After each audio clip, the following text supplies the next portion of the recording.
This is the best dual screen handheld since the 3DS, and I might like it even more than that. This is the Ayn Thor. It runs on Android, and gaming and emulating on Android has gotten way better just this year alone. I did not expect to be able to play Hades 2 natively on a DS Lite in 2025. No streaming, it's really on there. I did not expect multiple screens to run that great on here. Android is usually not an OS that has to handle multiple screens. But I guess with more and more foldables coming out these days, that is changing pretty rapidly. I was surprised by how most things work, but there's still some growing pains. It's not exactly plug and play. The OS is honestly extremely easy to navigate like this right out of the box. Most people are going to want to play 3DS and DS games on here, maybe even some Wii U emulation, which is a bit insane to think about on a DS Lite type handheld. But for those consoles, you're going to need some very specific emulation apps. And they do take a little bit of setup. It's not terrible, but it's not exactly plug and play. This was a pre-release model that was sent to me by Ayn, and they showed me which emulators to get. They just linked me a GitHub. I'm not sure if these emulators will come built in or if it'll do that thing where Android will sometimes suggest apps for you to download on startup, but Ayn doesn't usually do that. Even after downloading these apps, you will need to do some configuration, but after that, you have one of the most powerful Android handhelds in one of the best form factors available. It's not just about having the versatility of emulating dual screen games on here, no. The multitasking is such an insane benefit. I've done this type of stuff on a dual screen PC handheld before, but honestly, this Android UI handles it way better. Use the bottom screen to pull up a walkthrough or just straight up watch a podcast while you play, or play 2 games at the same time. Now we're getting crazy. I don't get it. How do you play 2 games at the same time? Well, it's an idle game. You only have to interact with it sometime. Oh, like my kids. Anyway, I don't get this at all. What is it? This is Idle Slayer, the sponsor of this video. I'm out. Wait, no, wait, it's free. It's free. Oh. How do you play this? Well, you collect coins, and then very quickly you can get upgrades and stuff where the game collects coins for you. Which is just tricky. Oh, sorry, I was watching a TikTok from 2023. Nintendo on I like his fake accent. pretty good. Which one's They could. fake accent?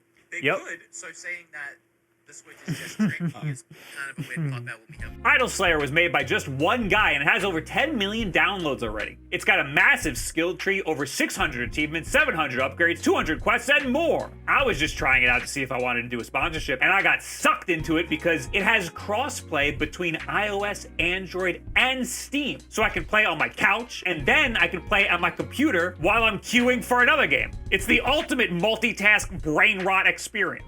Oh, I get it. So I can play the game while I'm trying to concentrate on a menial task, like listening to your diatribes. Did you brush your teeth today? I couldn't find a YouTube video to watch. Go. Go brush your teeth and come back. Go. Okay. Click the link below or go to idleslayer.com and get Idle Slayer for free on iOS, Android, or Steam and start collecting millions of billions of coins today. Yeah, I'm sick of this game. I got 10,000 coins already. Oh, that's cool. I got 14.8 sextillion. Beans! Ass! I'm not good at anything! You're okay. You're all right. It's fine. Just let the game play for you. Sorry, I have an AirPod in. I was listening to the guys with the funny accents again. Oh, yeah. Yeah, they're cool. So this is the Pro version. It has 12 gigabytes of RAM and 256 gigabytes of internal storage, which is just enough for all my ROMs and some Steam games. But it also has a micro SD card slot if you want more space. This one is kind of in the middle of the 4 models, and it costs $350 currently. That's not that cheap, but it is a dual screen handheld. It says on the site it's shipping mid-October, so any minute now, I guess. I think the reason that I like this so much is because it's small and still very powerful. I like the Aya Neo dual screen PCs, but those are bulky by comparison. It's understandable. They gotta pack a whole bunch of power suckling stuff in there. This is essentially an Android phone, so it's a lot easier to pack some decent power in here. I keep comparing it to a DS Lite, but it's really somewhere between a DS Lite and a 3DS XL. So a new 3DS, I guess. I don't have one of those, so I can't tell, but it's the perfect size. It feels really good in the hands. It's a flat rectangle, so don't expect much in the way of ergonomics, but that's fine. The inset thumbsticks also feel fine. You kind of move them with your knuckle. I will say the right thumbstick is a little rough because of just where it is. The D-pad is fine. It's not in a great spot, but there's not much they could do with that. The face buttons feel exactly like a DS Lite's face buttons, so a little mushier than a 3DS, but that's not bad. I've heard a lot of hate for these shoulder buttons. The bumpers are really thin and hard to press when the screen is all the way open, but the triggers are fine. I don't hate it. These buttons are a decent trade-off for how thin this device is overall. The screens are also really cool. They're both OLED. The top one is 1080p and 120 hertz, which is like way overkill for an Android handheld. The bottom screen is 1240 by 1080, which is also way overkill of a resolution, but it's only 60 hertz. There's some sort of issue with Android having 120 hertz and dual screens. So having them both on at the same time and one of them being 120 hertz, there's something finicky happening there. And Ayn has some sort of weird workaround, and I am not going to explain it. There's two use cases that I can think of for 120 hertz in a device like this. One of them is black frame insertion, and the other one is like streaming with Moonlight. And those are cool that you can do them here, but I don't think that's the strength of this thing. The strength here is using two screens. There's an Ayn overlay that can take over the bottom screen just by pressing this big-ass Ayn button. It has some very useful controls and some nice stats like an FPS counter. I mostly only use this to change the brightness of the bottom screen. There is a weird little bug with the bottom screen of this device. Whenever you turn this thing on or wake it up from sleep, the bottom screen will just be at full brightness no matter what. And in order to fix it, you have to open up that little Ayn menu and just tap on the brightness bar wherever it is. Doesn't matter what value it is, just tap on it once, and then that fixes it for the rest of your play session. This could be fixed in an update. It's really not the biggest deal. Unless maybe you're in a dark room and you're trying to hide the fact that you're turning on a game console. Then it'll blow up your spot. I'm also not too fond of this new trend where they put glass wall to wall on the whole face of a device. My greasy hands leave fingerprints all over these things, but that's also not the end of the world. So when you first boot this thing up, wait, let me roll this back a second. There's no charger in the box. They provide a great USB-C cable, but no charger. That's annoying. But when you first boot this thing up, they ask you to pick a launcher to use. I actually like the Ayn launcher because of its big icons. So I picked the Ayn launcher, then it put the Ayn launcher on the top and the regular Android launcher on the bottom screen. At first, I thought this was weird, but I quickly began to really like it. Tap an icon on the top screen and boom, it's on the top screen. Tap an icon on the bottom screen, boom, it's on the bottom screen. Doing this makes it very easy to have apps swap between screens, which is a direct contrast to the dual screen PC handhelds that I've tried, which are usually super unintuitive in this way. This is also the first Android handheld where I completely turned off the Android controls on the bottom of the screen and the ones on the side menu. I just navigate this with the hardware back and home buttons, or I just tap the screen if I want to swap screens or something. Navigating dual screens is a lot more intuitive than I thought on this thing. Also, if you're playing two games on this thing for whatever reason, you just tap on the screen of whatever game you want to control with the controls. So if, for example, you're playing Idol Slayer on the top screen and Pokemon on the bottom screen, you can just tap on the game you want to control at any given time. If you want to play Pokemon, you tap on the bottom screen and then just move around. Kind of like clicking on a window on a desktop PC. If you don't like the idea of the Ayn launcher or the OG Android launcher, you can just get another launcher. There are a couple of great dual screen launchers that are coming out. Isu just dropped the sickest trailer I've ever seen in my life last week. It looks like a sick launcher. I tried putting the alpha build on here, and it didn't work at all. I'm sure once this device is out and in people's hands, they'll fix that.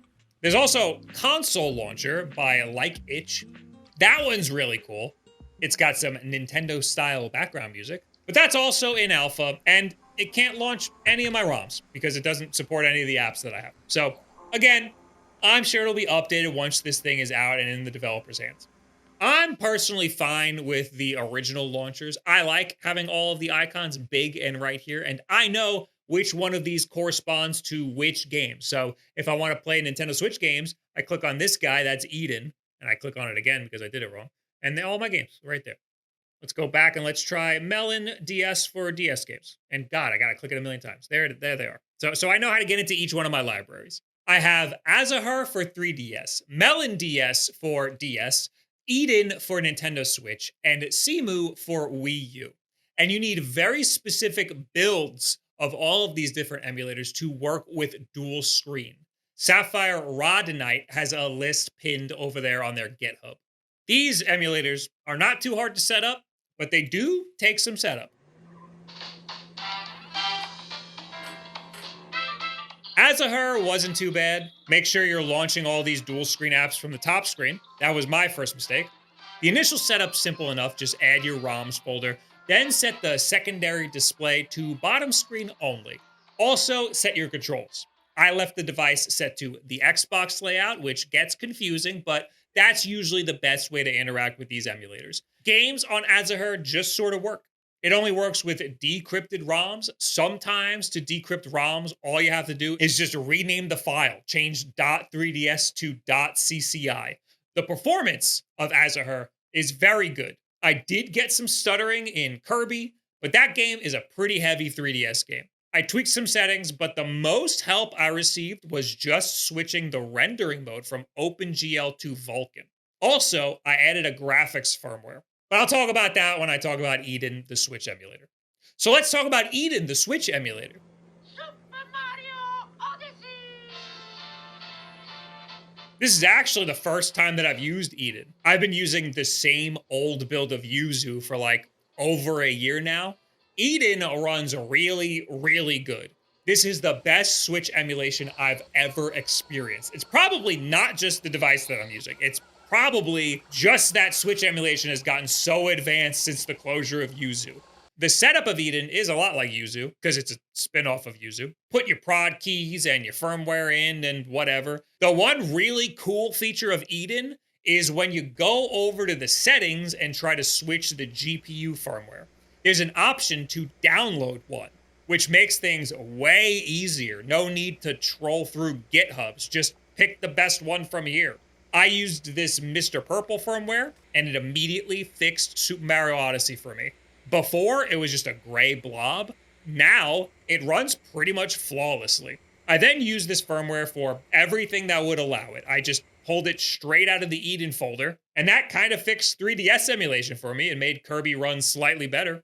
So 3DS and Switch emulation is pretty awesome on this thing. Don't expect every game to work, especially with Switch emulation. There's still a lot of work to do there. But for 3DS, a lot of your library is going to work just fine. You might get some stuttering on some of the heavier games, but I'd say, you know what? I don't want a percentage of your library that will work. But most of your, pretty much every game that you want to try is going to work just fine. Barring like a little bit of stutter. It'll be playable.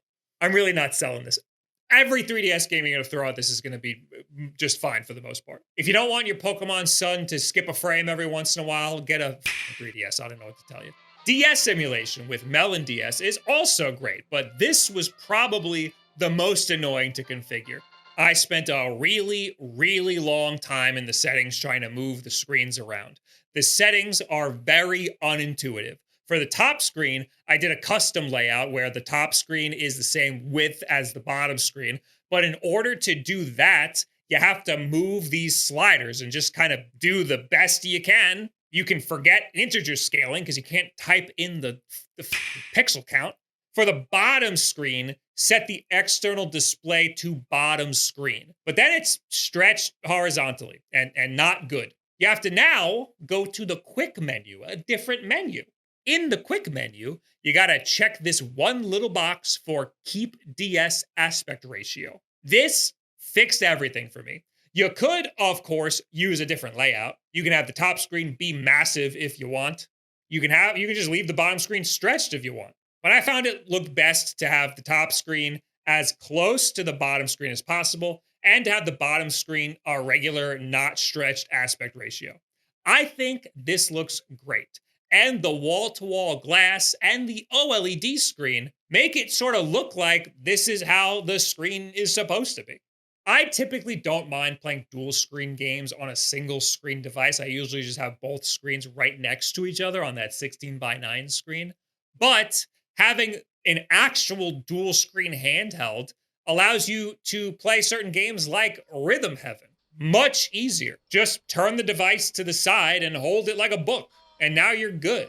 I heard some chatter on Reddit complaining about the input lag on the bottom screen. That might have been a dud unit for that guy. I played Rhythm Heaven specifically to test this input lag, and it worked totally fine. The issue is just that this touchscreen is capacitive, so you have to use your finger, and it's not a stylus. It feels a little weird playing DS games with your finger, sliding your greasy finger on this slick glass surface. It's just not the best feeling. But it's, again, not the end of the world. The last emulator that I want to talk about is Cemu, the Wii U emulator. This is an alpha build. Cemu is relatively new to Android, so compatibility isn't perfect. Getting the second screen to work was pretty simple. You have to start a game and then select Show Pad and External Pad Screen. And even this won't work all the time. You might have to restart the app a few times. Unfortunately, Star Fox Zero, the game I like playing with dual screen devices like this the most, that game crashes a bunch. Smash Brothers worked pretty great, except the bottom screen was just blank. Star Fox Guard seems to work just fine, but playing this game made me realize that the gamepad on the Wii U is 16:9. This bottom screen here is a really weird, almost square aspect ratio. It's 27:31. So a full 16:9 screen looks really tiny and weird. I also played Mario Maker, which played great. Luckily, games that mirror the screen allow you to touch either screen, so Mario Maker is kind of sick on here. There really aren't that many Wii U games that utilize the gamepad in any meaningful way, but it's still amazing that you can play Wii U games at all on something the size of a DS. If you showed me this in 2013 playing a Wii U game, I probably would have shit and pissed myself. Playing a Wii U game on something the size of a DS Lite is absolutely insane. I'm sure that Cemu will only get better over time on Android. I wouldn't suggest getting this just for Wii U emulation. I would say just consider it a happy bonus. This thing, the Ayn Thor, is probably about as powerful as the Ayn Odin 2s, but that's okay because those are extremely powerful handhelds. It sits somewhere between the Odin 2 Pro and the Max and Mini and the Portal, which makes sense because this is the Pro version of the Thor. This is all according to the 3D Mark benchmark test that I did, which just kept increasing in performance the more and more that I did it, so I had to do it a million times. I also tried running the benchmark on the bottom screen, and the performance didn't seem to change at all. Because this is such a powerful device, you might be surprised to see how great Steam games run on here. I did a whole video a couple of weeks back talking about Game Hub and Game Native, which are two ways to get a bunch of your Steam library to run on Android handhelds, and it's pretty awesome. I suggest watching that video if you're interested in that, although there have been a lot of updates to that, even in just this past couple of weeks. Compatibility is so much better, cloud saves are so much better now. I did a lot of that on my Ayn Odin 2 Mini, and this device is very similar to that. So I put Game Native on here. I downloaded Hades 2. This is actually the first thing that I played on here. The only setting that I changed in Game Native was the screen size. I upped it to 720p. I also upped the video memory size to 4 gigabytes because we have a lot more room to play with on this thing. That's all that I changed, just those two settings. And Hades 2 just ran without a hitch. I guess that game is really well optimized for low-powered devices, but this is still very impressive. The frame rate stays 60 most of the time. It dips down to 50, maybe 45. but pretty rarely, and it's very manageable. I'm sure you can tweak some settings to make that happen even less. I also notice the frame dips sometimes when you enter a new area, but this doesn't hinder the gameplay experience at all. I would play like this and feel totally at home. I think this is where I'm going to play this from now on. Silksong on here runs like a dream. I just don't like using the D-pad. I think this is a thumbstick game here. This is sick. Playing Steam games from your Steam library, downloaded straight from Steam, with your cloud save and everything. Playing it on this thing. It makes Android devices way more viable. I probably wouldn't love this thing as much as I do without the compatibility of Steam games. If this thing didn't have game native, I would probably still really like it for emulation. But I mean, like, having brand new, just released Steam games from your library on a DS Lite. What world are we living in? It's so cool to be able to take this thing around with you on a device where the screen closes. It's incredible how much of my game library works on here. Dual screens means virtually my entire ROM library plays great on here. The addition of Game Hub and Game Native means I can play modern Steam games on my little tiny DS guy. I love this. And it makes this device a great companion to bigger PC handhelds like a Steam Deck. Depending on the game, this can be your pocketable Steam Deck. Of course, compatibility isn't perfect for Steam games, but the fact I can play Hades 2 and Silksong, the two brand new Steam games that I'm actively playing right now, and they play very well, that's kinda huge. I gotta give you a warning about this device if you're ever thinking of getting it. When you first get it, it defaults to the normal performance mode. And for whatever reason, the fan doesn't kick on in that mode, at least to me at all. So I don't know if it's because I had it plugged in while I was using it, or if it's because the bottom fan was blocked by my desk, or if it's because of both of those things, but the device got so incredibly hot, especially where the bottom touchscreen is. Again, this is the exact same thing that happened to me on the Ayn Flip 1 DS, except there's actually a fix here. Just run the fans and leave it in high performance mode all the time, and it will automatically run the fans for you.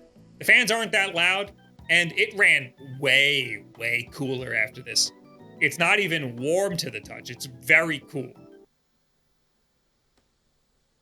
I also haven't noticed much of an effect to battery life all that much. I mean, I have it running right now. It's been on for 45 minutes to an hour, and I'm down to 97%, but it hasn't been doing anything. It's just been on the home screen. I'm not doing rigorous battery tests. I only really ever play games for like an hour at a time. But I did stream the other day, and that was some rigorous gaming. I had it plugged into the computer's weak USB-C port for about 40 minutes, and it actually lost battery plugged into there, dropping down to 91%. I then continued to play some more rigorous emulated games for another hour, and it only dropped down to 66%. So I think with high-intensity games, you can expect somewhere between 2 to 3 hours. Steam games might net you a little less, but I think this is pretty impressive for how powerful and how tiny this thing is. You can see for yourself, that whole stream is up on this YouTube channel if you go to the live tab. I like Ayn. I think they make some of the best handheld devices out there, so it shouldn't be a surprise that I like this one too. I should say that I have not tried the Ayn Pocket DS, which is a very similar device to this one. I don't like Ayn all that much, but I do really like their Android handhelds. That device, the Pocket DS, is bulkier and significantly more expensive. There's also the 1X Sugar, the weird flippy thing. That one is also expensive. That one I do have. I literally just got it though, so I haven't opened it yet. Does anybody even still care about that thing? Everybody reviewed it months ago. I think I found my new go-to emulation handheld, but it's also my go-to device for low-powered Steam games now too. I might have to use something else if I need a D-pad because the positioning isn't great here, but I think there's some worthy compromises. This form factor is excellent. This thing rules, and I'm excited to get more of my grubby fingerprints all over it. What do you guys think about the Ayn Thor, a DS-type device that is not a DS, but it's an Android device? Did I mention the sleep-wake function? It's pretty decent, but I did it once. I think I took a video of it. It randomly turned on while it was closed and started playing a 3DS game. It was very strange. What the hell? Closing it doesn't put it to sleep. Not all the time, anyway. There is a light in there still. Yep. I don't get that. I guess you gotta go like that.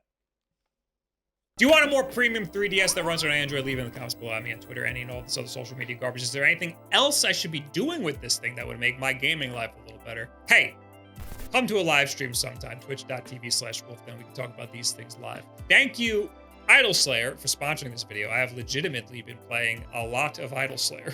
My camera's about to run out of storage. The most important thing you can do is subscribe right here and share this video with a friend who is really into emulation stuff, or just the 3DS, or just wants to play Steam games on a tiny thing. Goodbye. Thank you very much. Have a good week.